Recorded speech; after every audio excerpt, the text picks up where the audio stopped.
साधक है, जो सत्संगी है, जो विवेकी है, जो साधक साधिकाएं हैं,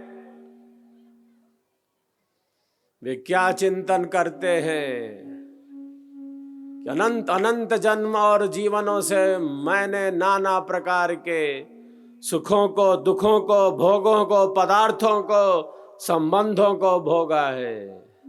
ये मेरा वर्तमान जीवन केवल शरीर और संसार में व्यतीत नहीं हो सकता, बल्कि मेरे जीवन का आध्यात्मिक निर्माण होगा। मेरे जीवन का आध्यात्मिक निर्माण होगा। कौन हूं मैं? कौन हूं मैं? मैं शरीर तक तो सीमित नहीं, मैं शरीर तक तो सीमित नहीं।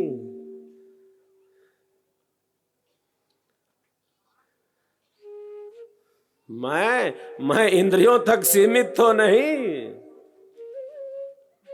हम आंखों से देखते हैं, क्यों देख पाते हैं? ये सूर्य देव आदित्य रूप से हमारे आंख के गोलकों में प्रविष्ट हैं। ये दिशाएं श्रुत बनकर हमारे कर्ण कुहरों में प्रविष्ट हैं। ये वायु पंच प्राण और पंच उपप्राण के रूप में हम सबके शरीर में प्रतिष्ठित है। शरीर में समस्त अवकाश प्रदान ये आकाश तत्वों से बने हैं। जीवन के अनुकूल ऊष्मा ये अग्नि का काम है।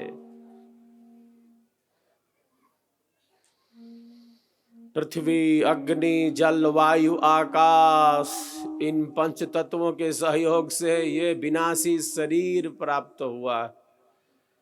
हम आंखों से देखते हैं, कानों से शब्दों का श्रवण करते हैं, नासिका में घ्राण शक्ति है, जिह्वा से हम रस लेते हैं, खट्टा है, मीठा है, तीता है, चरपरा है।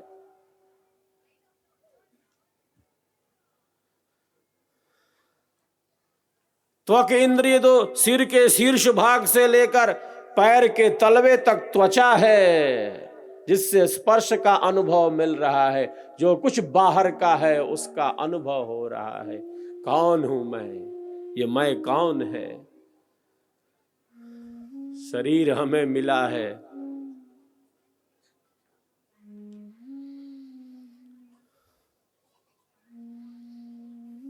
जो बहिर्मुखी है।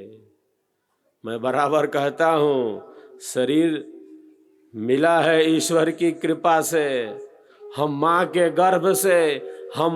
गर्भ से शरीर लेकर तो आ गए हैं। हम मां के गर्भ से शरीर लेकर तो आ गए हैं। शरीर लेकर जा नहीं सकते, शरीर लेकर जा नहीं सकते। हम लेकर तो आ गए हैं, जा नहीं सकते। क्यों नहीं लेकर जा सकते?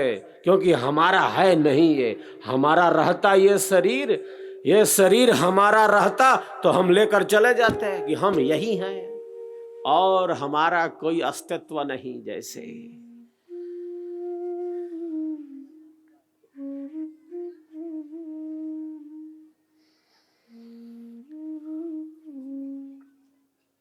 अगर ये शरीर हमारा रहता तो हम इसको लेकर चले जाते। हम अपनी वस्तु कहीं छोड़ देते हैं क्या? यूं ही बहुत संभाल कर रखते हैं। ये शरीर हमारा रहता तो हम लेकर चले जाते। हम मां के गर्भ से लेकर तो आए हैं, लेकर जा नहीं सकते, क्योंकि ये हमारा है नहीं। हमें मिला जरूर है, हमें मिला जरूर है। क्यों मिला? कर विचार मैं कौन हूं, ब्रह्म को जगदाधार।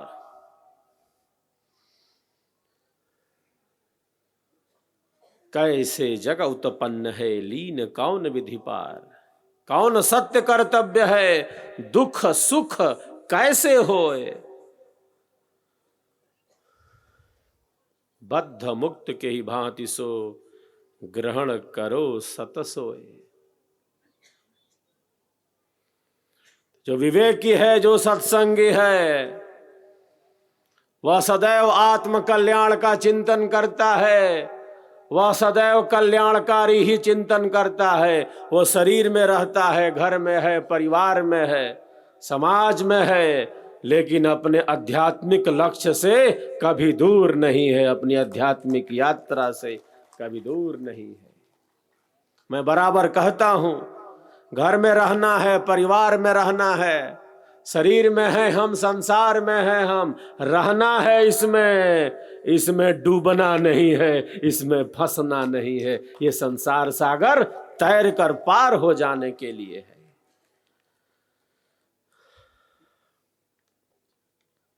गंगा में स्नान करना अच्छा है, गंगा में स्नान करना अच्छा है, लेकिन गंगा में डूबकर प्राणों को ही गंवा देना बिल्कुल अच्छा नहीं है, बिल्कुल अच्छा नहीं है। घर में रहना है, परिवार में रहना है, अपने कर्तव्य कर्मों का पालन करना है। फंसना नहीं है, डूबना नहीं है। जल में कमल का पत्ता है, जल में रहते हुए असंग है। ऐसी कला आध्यात्मिक जीवन की कला है, हमारे ऋषियों की कला है, हमारे पूर्वज गृहस्थाश्रमी थे। धर्म जीवन का आधार हो, धर्म पूर्वक अर्थ की प्राप्ति हो, अर्थ की कहीं निंदा नहीं है, काम की कहीं निंदा नहीं है। अरे हमारी भारतीय संस्कृति में तो अर्थ और काम पुरुषार्थ की श्रेणी में है, पुरुषार्थ की श्रेणी में है। वेद की वाणी कहती है, एक दो हाथों से क्या कमाते हो, सतहस्त समाहरा, सतहस्त समाहर सहस्त्र हस्त संकिरा। वेद में ऋषि कहते हैं कि एक दो हाथों से क्या कमाते हो, अर्थ की कहीं निंदा नहीं है, पलायन नहीं है। हमारी भारतीय संस्कृति ये वीरों का मार्ग है, पुरुषार्थियों का मार्ग है, आध्यात्मिक जीवन। ऋषि कहते हैं कि एक दो हाथों से क्या कमाते हो, सैकड़ों हाथों से कमाओ, सैकड़ों हाथों से कमाओ और हजारों हाथों से बांटो, हजारों हाथों से बांटो। अर्थ की कहीं निंदा नहीं है, त्यागमय जीवन का संदेश है। कितना भोगेंगे, अनंत अनंत जन्मों से सब भोगते चले आ रहे हैं, मैं तू यह वह, अनंत अनंत जन्मों से नाना प्रकार के सुखों को, दुखों को, भोगों को, पदार्थों को, संबंधों को भोगते चले आ रहे हैं।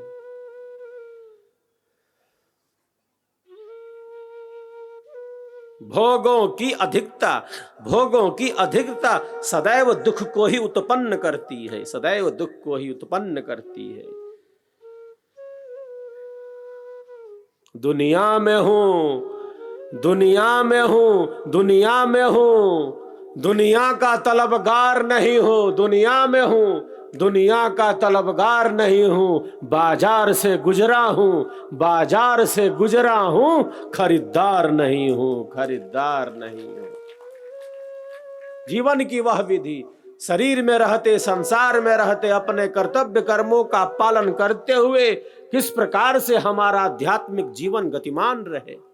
फंस के नहीं रह सकते संसार की उलझनों में। संपूर्ण जीवन गंवा नहीं सकते, गंवा नहीं सकते। जिंदगी जीने में ही जिंदगी बीत न जाए, जीवन जीने में ही जीवन चला न जाए। आध्यात्मिक ज्ञान के आलोक में, सद्गुरुदेव के स्वर वेद के आध्यात्मिक ज्ञान के आलोक में एक साधक का जीवन, एक साधिका का जीवन धर्म से लेकर मोक्ष के पथ पर गतिमान रहता है। प्रकाश का ही पथ निरंतर आगे बढ़ता जाता है, बढ़ता रहता है। वो आगे बढ़ेगा, जहां खड़ा है वहां से आगे बढ़ेगा।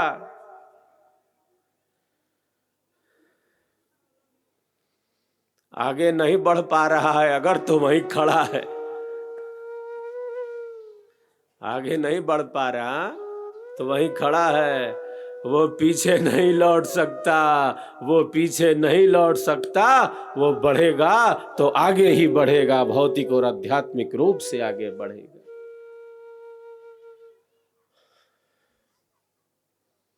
सेवा भाव में गतिमान रहेगा।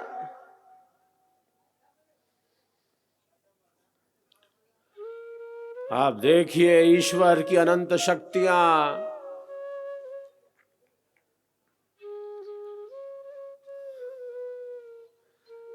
निरंतर हमारी सेवा में लगी हैं। ईश्वर की संपूर्ण शक्तियां,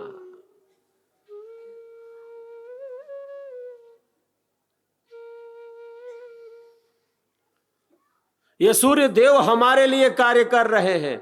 ये चंद्रमा अपने कार्य में थोड़ा भी इधर उधर नहीं कर सकते।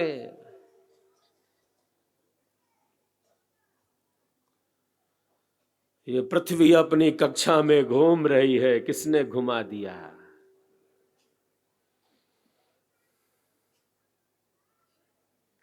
किसके लिए घूम रही है? हमारा आपका जीवन निरंतर गतिमान रहे। हम धरती माता कहते हैं, है कोई संस्कृति विश्व में जहां पर ये शब्द हो कि हम धरती के पुत्र हैं? माता भूमि पुत्रो हम पृथिव्यः।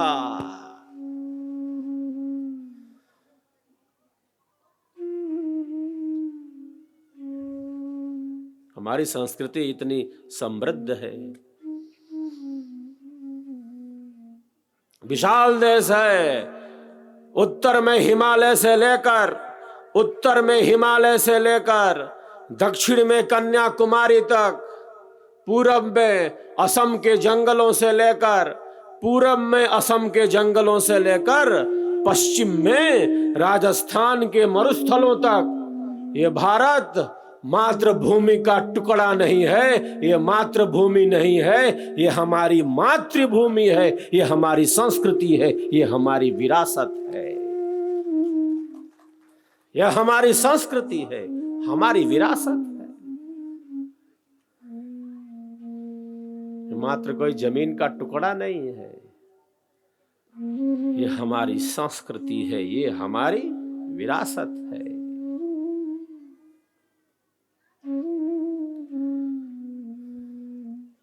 माता भूमि पुत्रो हम पृथिव्या क्यों कहते हैं? क्योंकि हमारे शरीर का मुख्य बाहरी और भीतरी भाग ये पृथ्वी तत्वों का बना है। मिट्टी का ये शरीर है, मिट्टी में मिल जाता है। हमारा शरीर पार्थिव है, ये मिट्टी का बना है।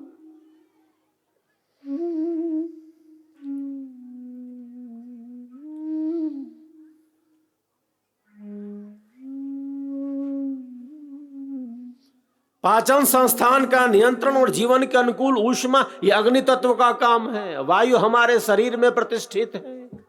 समस्त पदार्थों का संश्लेषण करना ये जल तत्वों की भूमिका है। शरीर बना है इससे।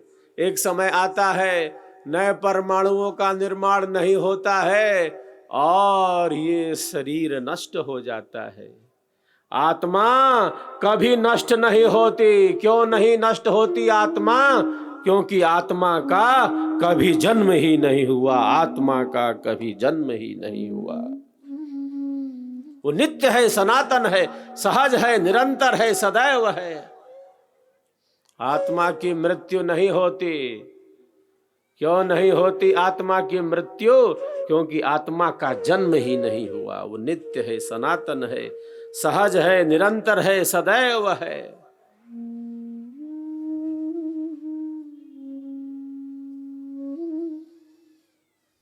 वही हम हैं। शरीर दृश्य है। इस दृश्य शरीर का, इस दृश्य शरीर का अदृश्य आधार आत्मा है। इस विनाशी शरीर का अविनाशी आधार आत्मा है। इस जड़ शरीर का चेतन आधार आत्मा है। इस भौतिक शरीर का अभौतिक आधार आत्मा है। जिसके आधार पर ये शरीर गतिमान है। इसी आत्मा के अंदर अंतरात्मा रूप से, आत्मा के अंदर अंतरात्मा रूप से परमात्मा स्थित है। परमात्मा स्थित है जो परम आनंद स्वरूप है, परम शांति स्वरूप है। दूध में कहाँ है मक्खन? दिखलाई नहीं दे रहा है। दूध के प्रत्येक कण में मक्खन ही मक्खन है। मेहंदी के हरे पत्ते में लाली ही लाली है। तिल में तेल है। युक्ति से प्रकट होगा, युक्ति से प्रकट होगा। मृग जंगल जंगल भटक गया है।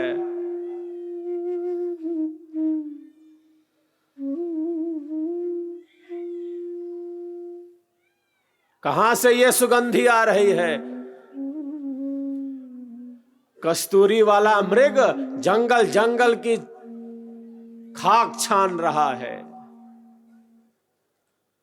कहां से ये सुगंधी आ रही है?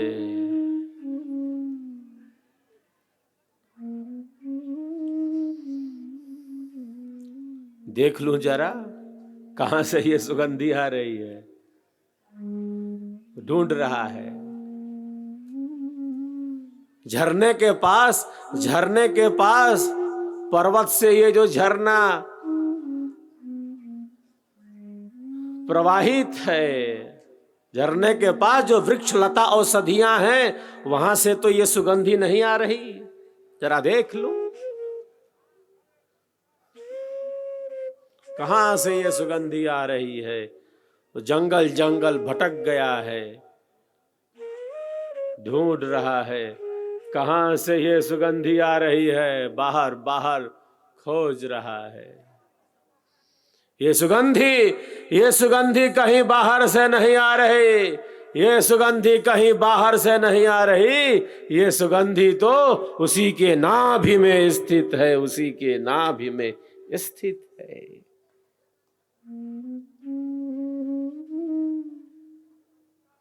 हमारे भीतर अनंत शक्ति है, हम सबके भीतर अनंत आनंद है। समुद्र के ऊपरी तट पर, समुद्र के बाह्य तट पर, ऊपरी तट पर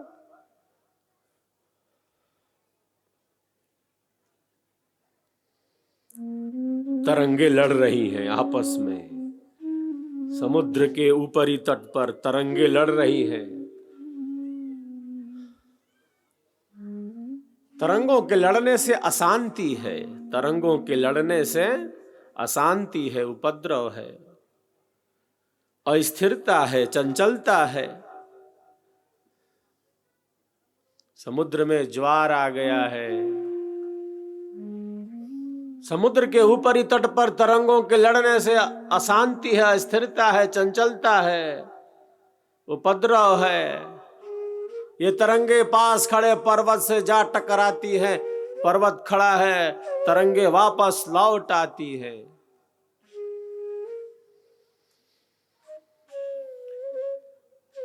हमारे मन में कितनी तरंगे हैं, हमारे मन में।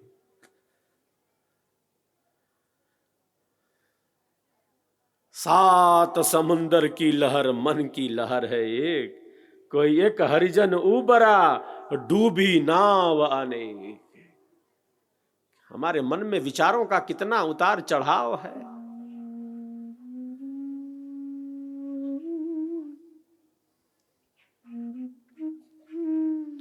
समुद्र के ऊपरी भाग पर जहां तरंगे आपस में लड़ रही हैं, मैं तू यह वह, तरंगों के लड़ने से अशांति है, स्थिरता है, चंचलता है। उसी समुद्र के गर्भ में, उसी समुद्र के अंतराय में, उसी समुद्र के अंतस्थल में कोई तरंग लड़ रही है क्या? वहां तो बस शांति ही शांति है, वहां तो बस शांति ही शांति है।